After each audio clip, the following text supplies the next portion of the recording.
ایک بزرگ تھے، وہ زیارت کرواتے تھے رسول پاک. ان کی اہلیہ نے کہا کہ ایک دن مجھے بھی زیارت کرا دو، تمہیں بھی دیکھنا.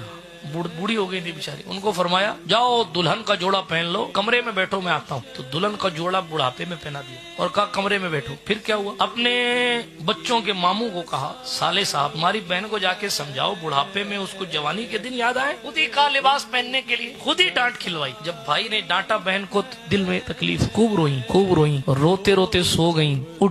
جب اٹھی تو کہا اللہ کا فضل ہے آج کی نیند بڑی قسمت والی تھی کہ کائنات کے مختار کے جلوے جہاں آرا کی زیارت ہو گئی. زیارت کروانی تھی تو ڈائریکٹ نہیں کروا سکتے تھے. اس اللہ والے نے کہا جب تک دل ٹوٹ کر مصطفیٰ کو پکارتا نہیں ہے اور ٹوٹے ہوئے دل جب تک کہ اس طرف متوجہ نہیں ہوتے تب تک کہ بندے کو یہ منزل نہیں ملتی. امام اہل سنت نے اسی کو کہا تھا یوں تو سب انہی کا ہے پر دل کی اگر پوچھو یہ ٹوٹے ہوئے دل ہی خاص ان کی کمائی ہے.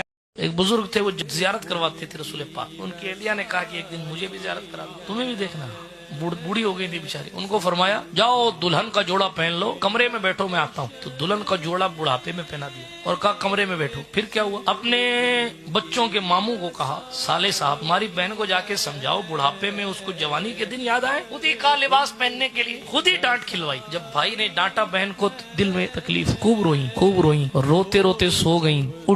جب اٹھی تو کہا اللہ کا فضل ہے آج کی نیند بڑی قسمت والی تھی کہ کائنات کے مختار کے جلوے جہاں آرا کی زیارت ہو گئی. زیارت کروانی تھی تو ڈائریکٹ نہیں کروا سکتے تھے. اس اللہ والے نے کہا جب تک دل ٹوٹ کر مصطفیٰ کو پکارتا نہیں ہے اور ٹوٹے ہوئے دل جب تک کہ اس طرف متوجہ نہیں ہوتے تب تک کہ بندے کو یہ منزل نہیں ملتی. امام اہل سنت نے اسی کو کہا تھا یوں تو سب انہی کا ہے پر دل کی اگر پوچھو یہ ٹوٹے ہوئے دل ہی خاص ان کی کمائی ہے.